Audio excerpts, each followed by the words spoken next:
The karmic seed for falling onto the wrong path has indeed already been planted. With just a single thought that arises, the seed for hell is thus truly and firmly established. This thought is the result of the Noravalaya consciousness, the fruit of the not seed.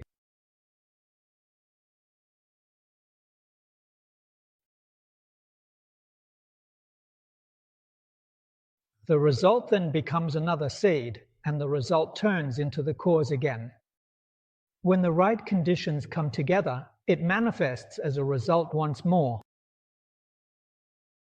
The seed has a period of activity, then it ceases, falls dormant, and dies, but the cycle goes on endlessly. This is what we often say: all phenomena are empty, but cause and effect are not empty. The cycle and transformation of cause and effect are not empty. This is the truth about the universe and life that the Buddha has explained. The Buddha also said that we should thoroughly understand the sea of suffering and the root causes behind it.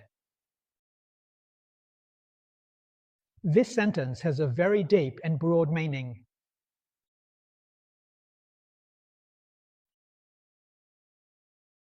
Let me explain for a moment. Our hearts are moved. That single thought pervades the entire Dharma realm. The Dharma realm is like an ancient ocean. Don't think that just because we do something, or that our actions are very secret and no one knows, that you're in the clear. If you think that, you're completely mistaken.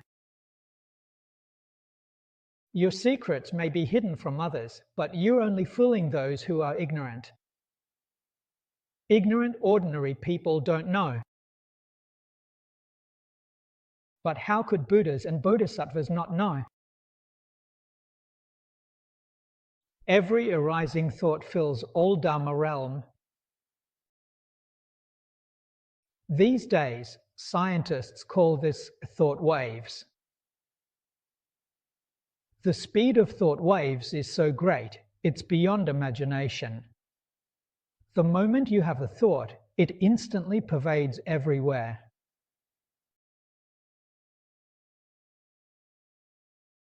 It's not, in a sense, like the waves of physical matter, like the waves of light or electricity that we talk about. The speed of sound waves or sound vibrations are slow.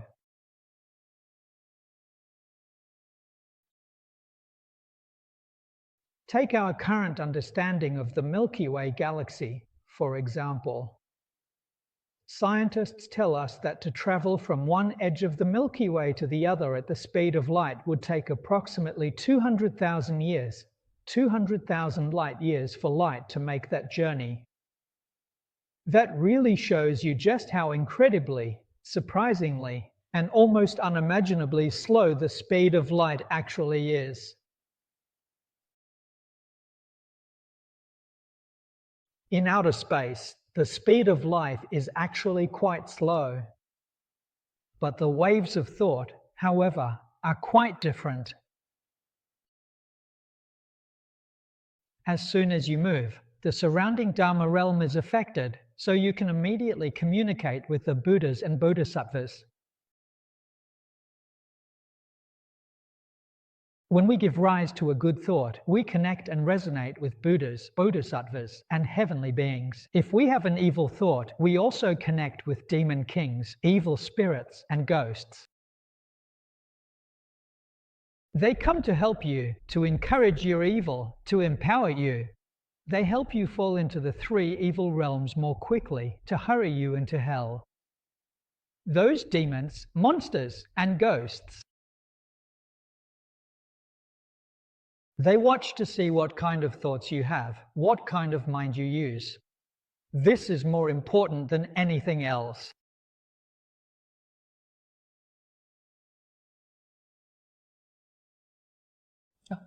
Good causes and conditions are explained from the Sutra's perspective. All Buddhas and Tathagatas gather all beings of the Dharma realm. They know every thought and action in the Sutra. In the Western paradise, not only Amitabha Buddha and other great bodhisattvas, but all those who are reborn in the Western paradise are reborn in the lowest level. The Sutra says they all have heavenly eye, heavenly ear, no other's minds. Rebirth in the Pure Land comes from past causes. Ancient sages' causes and conditions.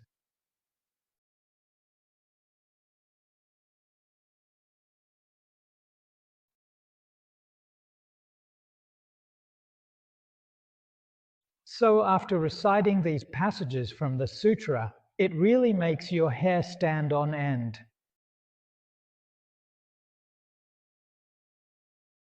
How dare we have evil thoughts? How could we dare to do anything bad?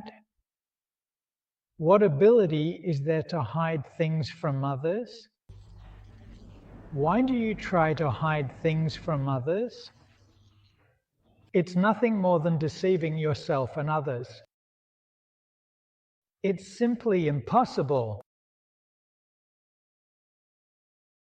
All of this is telling you the truth, so you can understand the real situation, make a good vow, truly make a sincere vow, and be diligent without slacking off. How could you not succeed? You'll definitely succeed. As the saying goes, where there's a will, there's a way. It's all true. All of it is real. When the Buddha says these 3 words here, he's really speaking with painstaking care and sincerity, with utmost attention and mindfulness. The meaning runs very deep, resonating on many levels for those who contemplate it.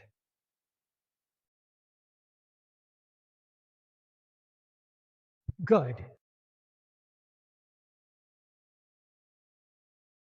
When explaining the sutras and coming to this point, also let us in on a bit of information.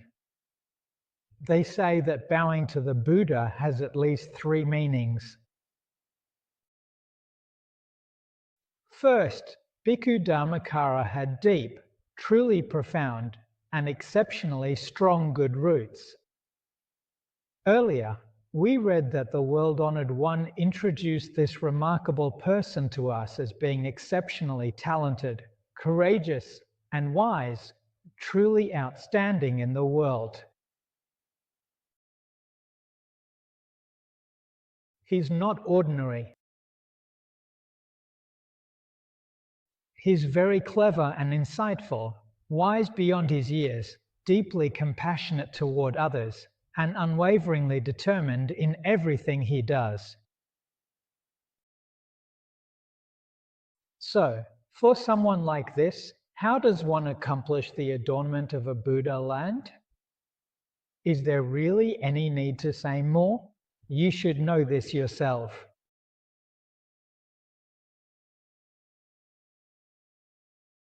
That's just one possible meaning. In other words, there's really no need at all for the Buddha to go on and on about it.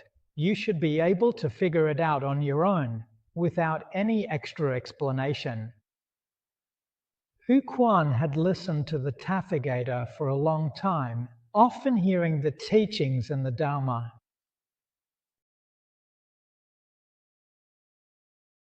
He'd already been deeply immersed and influenced by it. Buddha need not say more. That's one meaning. Second meaning.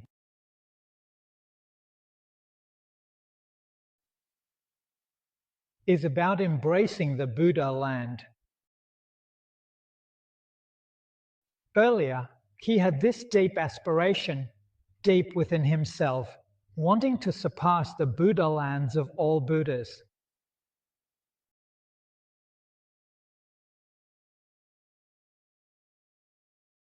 So in other words, when it comes to the various Buddha lands, in these situations, the law of karma and its results, both in theory and in reality, are concepts you really need to understand thoroughly and deeply. Only by truly grasping their significance will you know how to make the right choice in your life and avoid making mistakes that could have lasting consequences.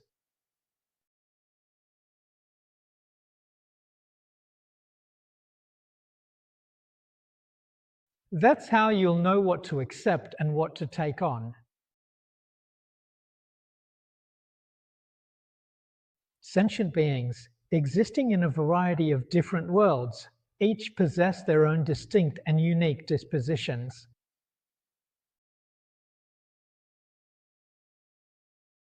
Their joys and preferences are different too. Some Buddha lands are pure lands, while others are impure lands. In some Buddha lands, the beings are very complex, like our Saha world. It's quite complicated. In some other lands, things are much simpler. So what about these kinds of communities? Well, it's really up to you. How you want to choose is your own business. How could anyone else force you?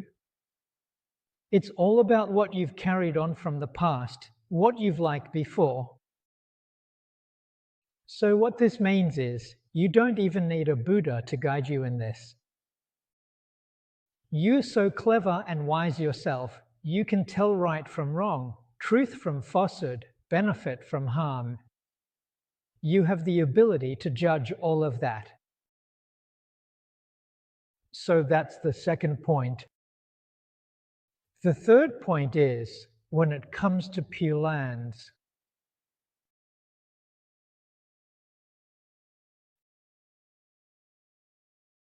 there are reward lands. Differences between self, others.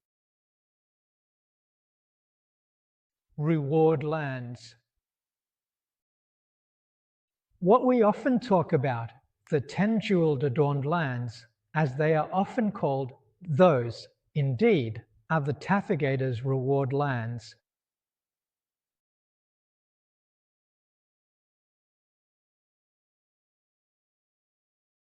The Bodhisattva has no share either.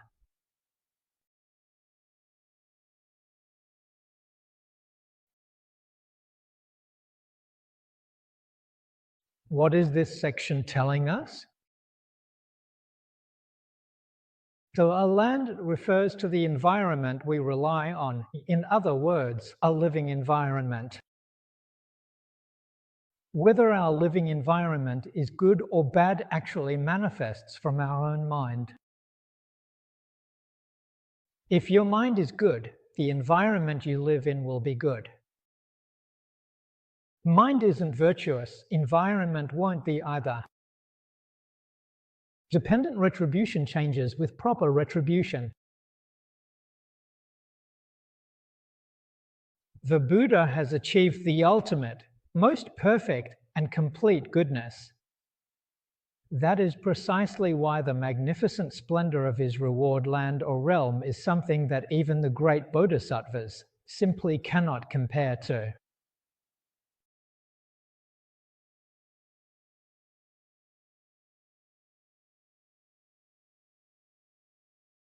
Buddhas enjoy Tathagata's reward land magnificence, not always. They might be able to enjoy it, but not perfectly because it's not their own level of attainment.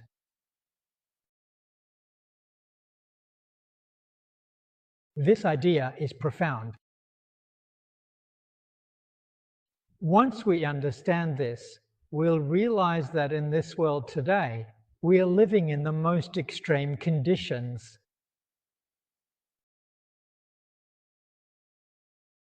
The Buddha described it as a place with nowhere to settle, spot on.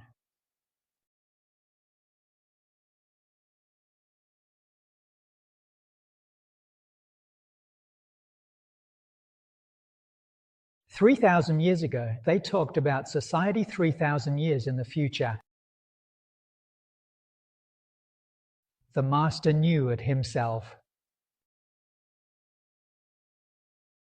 All evils have reached their peak. Why did things turn out this way? It's because all living beings have mistaken and confused views, as well as incorrect and misguided thinking, that things have become like this. Their views and thoughts are completely at odds with their true nature.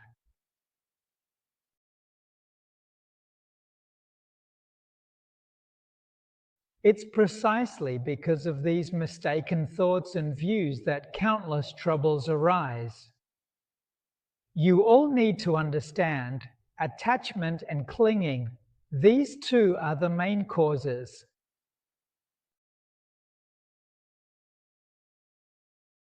Only after that do sentient beings become attached, and then all living things on earth, animals, plants, even minerals, start to change and deteriorate. Life becomes extremely difficult and painful, and lifespans become short and rough. Diseases increase, and all sorts of strange illnesses start to appear, called calamity contact or caught in calamity. These are tough times. It is an era of calamity, hardship. So, how do we turn things around? We have to start by correcting our views and our thinking. If we can correct our wrong thoughts and views, and if everyone has the right knowledge and the right views, and is even closer to the views and thoughts of the Buddhas and Bodhisattvas, then our dependent environment will also gradually be positively transformed and improved over time.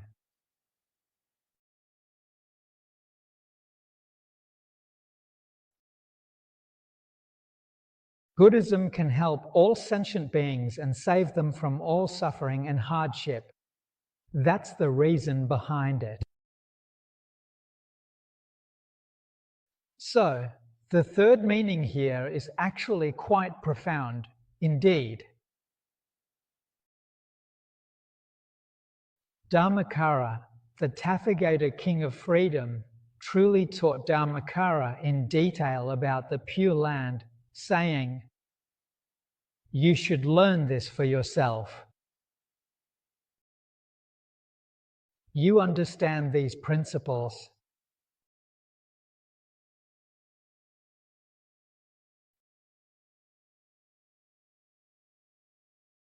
If you don't understand, then the Buddha will explain it to you so you can grasp the reasoning and understand the principles and fundamentals. Do you still need to ask these questions?